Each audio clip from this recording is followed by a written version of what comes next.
White flag, and that out. 2 miles to go, the most stylish Racegoers Handicap, each to their own as the leader. Going uphill to flight 1, followed by Harry's Dream. On the inside is Piccolo Player with Immutable. Out wide is the top weight Feud. Closely followed by Jazzy Matty. Took second spot last year, flight number 2, over which the leader is each to their own. From Piccolo Player into second, and Harry's Dream, Immutable, Feud, Chichester Park. Jazzy Matty, and on the inside is Someone's Wish, being followed at the bend by Free Flow. Black Bamboo next, and then Shin Hill, Gary Bello, and Fiver Friday. Making the run across the top of the track. In the lead is each to their own by 3, the Piccolo Player 2.5 in front of Harry's Dream, and third and fourth is Immutable. With 4 lengths to Feud, who's racing in company with Chichester Park as they swing into the straight to flights 3 and 4. Each to their own, and Sean Flanagan in the lead from Piccolo Player. Darragh O'Keefe third is Harry's Dream and Cara Monaghan, and fourth is Immutable, Danny Mullins. And then Chichester Park and Daniel King, Someone's Wish next, and Feud and Jazzy Matty. Each to their own, just overshot the runway there, but is okay on landing. In second place is Piccolo Player. Third is Harry's Dream, then Immutable, Chichester Park, and Someone's Wish. Feud on the outside of Jazzy Matty, and then Free Flow and Gary Bello and Fiver Friday. Shin Hill and Black Bamboo, the final couple, flight number 4.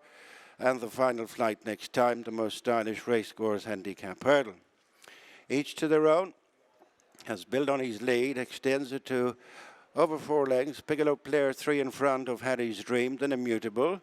Jazzy Matty next, with on the inside Chichester Park, then Feud, Fiver Friday. And Someone's Wish with the final 4, Black Bamboo, Free Flow, Gary Bello, and Shin Hill. The Grey is now trailing the field as they turn towards the halfway stage. 5 flights left to jump, and each to their own, continues at the head. Closer in second is Piccolo Player, now within a couple of lengths. Harry's Dream third, and then Immutable. Little is changed up front. Jazzy Matty edging closer, and then Someone's Wish, followed by Fiver Friday and Chichester Park. Feud, Free Flow, Gary Bello, Black Bamboo, and Shin Hill as they take the first of 3 flights up the far side. Continuing past their point of departure, and it's each to their own, tracked by Piccolo Player. Then Harry's Dream, Immutable, Jazzy Matty, Chichester Park, Someone's Wish up the inner, and then comes Fiver Friday. Gary Bello, mistake there by Feud. Passed by Black Bamboo. Last of 3 up the far side. It's each to their own, continuing in front, and Feud has paid the ultimate price there, has come down badly hampered with Shin Hill. Each to their own makes the turn 3 in front, with a good run to the second last from Piccolo Player, then Harry's Dream, Immutable, Someone's Wish, and then Chichester Park and Jazzy Matty next. Fiver Friday, Gary Bello, and Black Bamboo, Free Flow, and Shin Hill. They're well spaced out. Turning back for the final 2 flights, and it is each to their own. Gathered in by Piccolo Player, who's now within a little more than a length. 4 lengths to Harry's Dream, then Immutable. Niggled along in fourth, and then Someone's Wish and Chichester Park, Fiver Friday, and Jazzy Matty. In they come for the final 2 flights. Each to their own, and Piccolo Player as they link up with the second last, followed by Harry's Dream. Someone's Wish, Chichester Park next, and then comes Fiver Friday, and Immutable falls away. Each to their own has kicked again from the front into what looks a useful looking advantage over Piccolo Player. Fiver Friday stays at it late. The final flight, each to their own over, and now by 6 to 7 lengths from Piccolo Player, who's in a tussle for the second by Fiver Friday. Each to their own is not for catching in the most stylish Racegoers Handicap hurdle. Wins for Sean Flanagan and Barry Connell. Fiver Friday best of the rest. Second, third was Piccolo Player. Yes, Sean Flanagan joins me now as he walks back in after landing our third in each to our own. Handicap debutant, myself and Ruby were saying beforehand. Opening mark of 124 could be quite dangerous. Yeah, look at he won a maiden well in Galway, needing the run, and he's come forward well from it. And we're very, very disappointed with his run in the Royal Bond. And not that we found exactly anything wrong, but maybe the things were just under a bit of a cloud this time. I don't know, but I thought he settled well the last day, but today he was much more manly. I know I've gone and made the running, but it's not really the way to ride him, I don't think. I think he's got loads and loads of speed, so off a stronger gallop he'll be nicer. But he settled with one bit of a jumping error, but too much scope, and just had a bit of a cut. And I said, sure, we may keep the hammer down then, you know. He was very good at the second. Now, on the whole, bar that early mistake, he just overjumped, didn't he? He jumped brilliantly. Yeah, he just a little bit took off a little bit early, and he's a bit leery in front. If he had to have a lead, you know, he'd be travelling better and he'd be having a bit more of a look at what's going on, you know. But look, I'm delighted Tim owns him, and he's away there at the minute, and he's a good supporter of mine, so it's great. And this horse took you a while to pull him up as well. Yeah, he's just one of those typical Westerner. Like, he's got the Westerner head, but he's gorgeous. I actually met the man who bred him, has gone in there as well, and he's a gorgeous, big strapping, good-looking horse. And look, at that for 120, he was very well treated.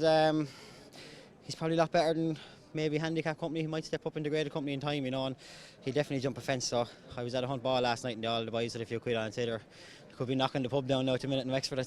Drinks on them tonight. Yeah, no, you said it. Well done, Sean. Thanks, lads. Cheers.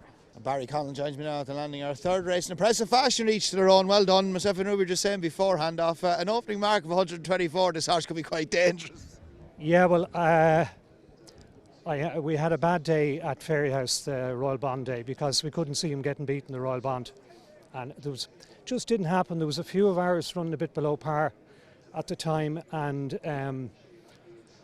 I said, look, why waste a crisis? We stuck him in a handicap and got a handicap mark. It wasn't the plan. I never thought we would run him in a handicap, and there was going to be no pace on today. And I said to Sean, look, just jump out if somebody wants to take it off you, well and good. And he's gone very lazy at home. He's not doing a tap at home, and you could see the same going around in front there today. He's not really a front runner. He'll be a better horse in a proper graded race, you know, with something to aim at. And Barry, so you were a bit surprised when you stuck him into the race and saw that he got that mark of 124 basically. Yeah, but I kind of, if you do the maths and look at where he finished, like he was beaten whatever it was, 25 lengths in the Royal Bond. You know, I would have thought somewhere in the mid to high 20s is what I thought. Now it's hard enough to do what he did there.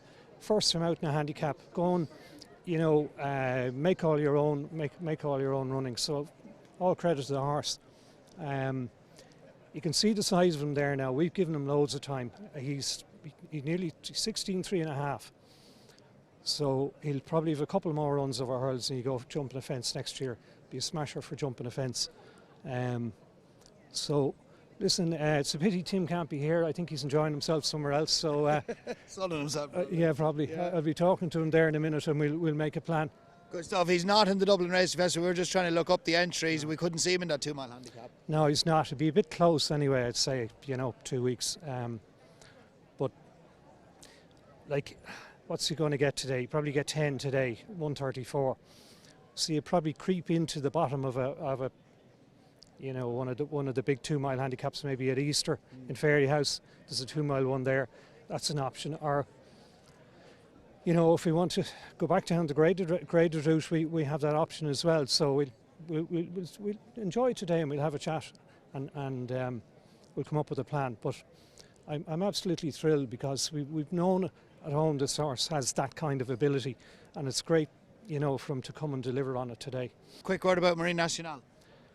Come out of the race in an unbelievable form. He was entitled to be a bit tired after the race given the amount of ground he made up, but he ate up and round the paddock with his tail around his rear end and did a little bit with him in the Curragh on Saturday, and he's as good as he ever was, better. All still Dublin Race. 100%. You know, if he jumps and clear around, that's all he needs to do. William Munny updating him? William Munny is nearly sound. I'd say he's 95% sound, and he's back hand walking again. But we've missed 6 weeks. So what we're hoping, if everything goes to plan, is that we might get him back for a run in Punchestown, which would be good. So he won't be starting from scratch next year. You know, he'll have had a run in open company. He's only had a handful of runs, I think 6 or 7 runs anyway. So it's a shame to have missed this year, but look, these things happen. It was a muscle tear in his hindquarters. There was nothing structural, so he'll be 100%. You know. But just say before you're finished how brilliant it is to see all the crowds here in Thurles today, and fair play to Peter Rowe and all his team here. I've never seen so many families and new people coming.